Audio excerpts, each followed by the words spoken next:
ஜோதிட கலையில் உச்சம் பெற்றவர் யாரும் இல்லை. ஆனால் இருப்பதில் அதிக உச்சத்தை பெற்றவர்கள் மேடையில் தோன்றியுள்ளார்கள். மேலும் அவர்களின் பால் கொண்ட நாட்டத்தின் காரணமாக அவர்களால் ஜோதிட நுணுக்கங்களையும் அனுபவங்களையும் பெற காத்திருக்கும் என்னை போன்றவர்களையும் வருக வருக என்ற விழாக்குழு சார்பாக வரவேற்கிறேன்.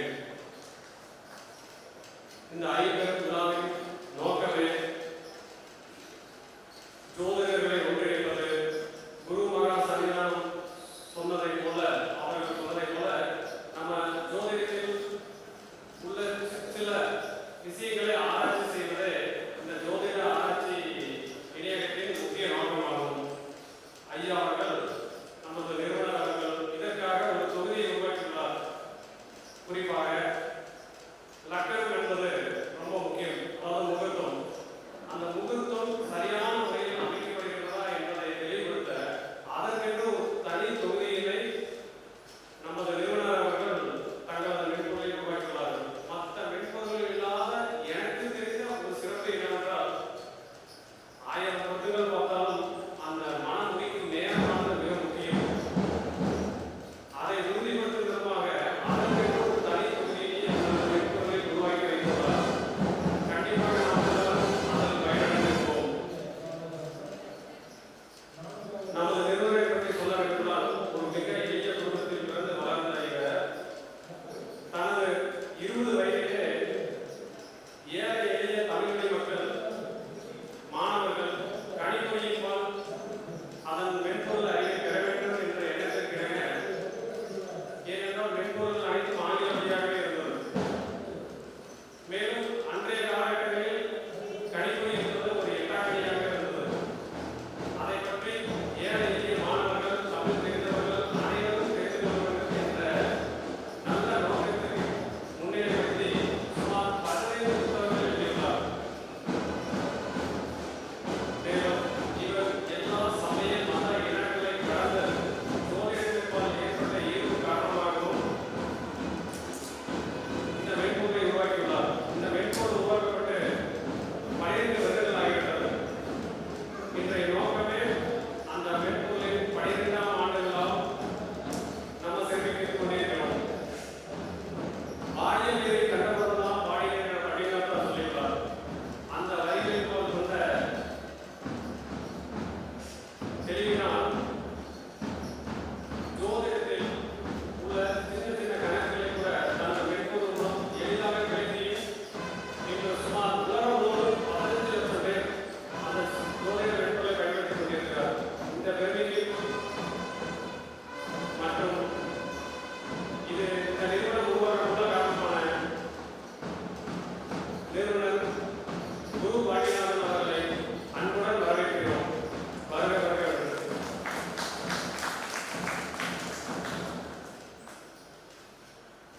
இவர் தன் எளிய விளக்க உரையின் மூலமாகவும்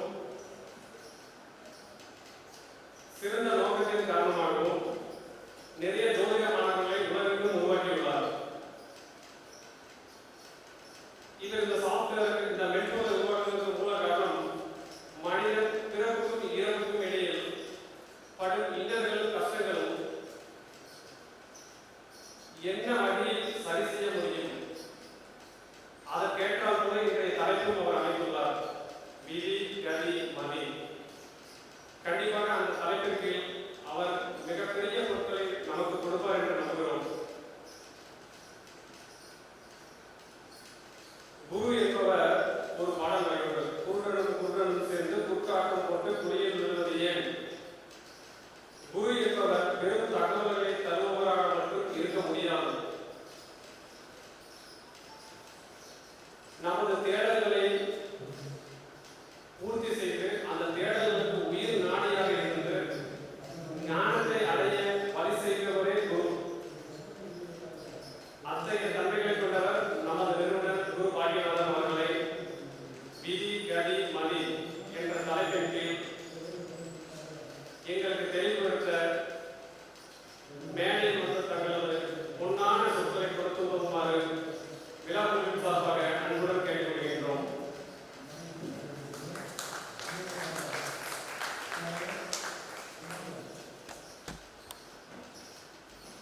அனைவருக்கும் வணக்கம்.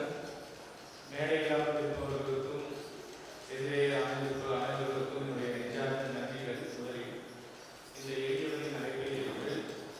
ஒரு நாளையும் ஒதுக்கி ஒரு நாளின் மகத்துவம் எனக்கு தெரியும். ஒரு நாள் எவ்வளவு முக்கியமானது. அந்த ஒரு நாளை ஒதுக்கி பல்வேறு ஊர்களிலிருந்து இங்கு வந்து இந்த விழாவை சிறப்பித்தமைக்கு முதற்கன் என்னுடைய நெஞ்சார்ந்த நன்றியை தெரிவித்துக் கொள்கிறேன். நான் இங்கு அதிகம் பேச விரும்பவில்லை. நண்பர்கள், நிறைய நண்பர்கள் கருத்தாக மிக்க ஜோதிட கருத்துக்களை பகிர்வார்கள்.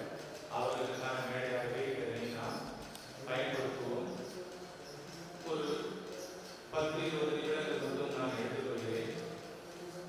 இந்த ஜோதிட பயணம் என்பது ஒரு சவாலான பயணம், எல்லோருக்குமே. அந்த சவாலான பயணத்திலே ஒரு அர்ப்பணிப்பு, ஒரு தியாகம், ஒரு டெடிகேஷன், விடாமுயற்சி, பற்றற்ற தன்மை. இந்த கர்மா நமக்கு ஒன்று சேர்ந்துருமா, இன்னொருத்தரோட கர்மாவை நம்ம பார்க்கணுமே, இந்த மாதிரி பயணமாக இல்லாமல் நம்ம ஒரு மீன்படத்தை போல ஒரு ப்ராப்பர் ஒயரில் எலக்ட்ரிசிட்டி பாஸ் ஆகுதோ அது மாதிரி ஒருவருடைய கர்மா ஜஸ்ட் ஒரு பாஸ் ஆகி போகுது. நம்மகிட்ட தங்கக்கூடாது. நம்ம ஒரு கடத்தை போல இருந்து செயலாற்றும் வந்து பிரபஞ்சம் நிச்சயமாகவே நம்மை ஒரு கருவியாக பயன்படுத்தும். ஏன் இதை சொல்கிறேன்னா, புதுசாக ஜோதிடத்தில் வரவங்களோ இல்லை ஜோதிடத்தில் ரொம்ப காலத்தில் இருக்கிறவங்களோ கர்மாவுக்கு ரொம்ப பயப்படுவாங்க. மற்றவங்களோட கர்மா நம்மளை பாதிச்சிருமா அப்படின்ட்டு. எஸ், அஃப்கோர்ஸ் அது மாதிரி இருக்க தான் செய்யுது. ஆனால் அதை தாண்டி எப்படி வருது அப்படின்னா, நம்ம தெளிவாக இருக்கணும். ஓடுற நதியாக இருக்க வேண்டும். நாம் நின்றக்கூடாது. நம்ம ஒரு டாக்டரை எப்படி ப்ராக்டிசிங் டாக்டர்னு சொல்கிறாங்களா, ஐ எம் ப்ராக்டிசிங் மெடிசின் அப்படின்னு சொல்கிறாங்கல்ல, அது மாதிரி நம்ம profession I am practising astrology அப்படின்னு சொல்லணும். அப்படின்னா என்னென்னா, நம்ம டெய்லி படிக்கணும், படிச்சுக்கிட்டே இருக்கணும். நம்ம காலம் படித்து முடித்ததை மட்டுமே வச்சுக்கிட்டே இல்லாமல் தினம்தோறும் படிச்சுக்கணும். தினம்தோறும் நம்மளை புத்துயிராக்கி கொண்டே இருக்க வேண்டும். அப்படி நம்ம ஓடுற தண்ணி எப்படி சுத்தமான தண்ணியாக இருக்குமோ அது மாதிரி நம்ம ஓடிக்கிட்டே இருந்தோன்னா, உழைச்சிக்கிட்டே இருந்தோன்னா, நம்மை சுத்தப்படுத்தி கொண்டே இருந்தோன்னா எந்த கர்மாவும் நம்மை தாக்காது. சில பேட் டைம்ஸ், சில தசாபுத்தி அந்தரங்கள் நமக்கு பேட் டைமாக இருந்தால் கூட அந்த சமயத்திலையும் நம்ம நம்பிக்கையோடு நம்ம வாழ்க்கையை ஜெயிக்கிறோம் அப்படின்ற அந்த ஒரு விஷயத்தை எடுத்துக்கிறதுக்காக தான் இந்த விதி மதி கதி அப்படின்ற தலைப்பை இன்னைக்கு சிந்தனை பொருளாக வைத்திருக்கிறேன். ஒவ்வொருத்தரும் ஒவ்வொரு டாப்பிக்கில் பேசுவீங்க. அப்படி பேசும் பொழுது அதை ஃபைனலாக நீங்கள் கன்க்ளூட் பண்ணும் பொழுது விதி மதி கதி. விதினா ஒருத்தன் பிறந்துட்டா விதி, இதுதான் விதி, இது மாறவே மாறாது, அவன் வாழ்க்கை ப்ரீடிஃபைன்டு அப்படின்னு நீங்கள் நினைக்கிறீங்களா?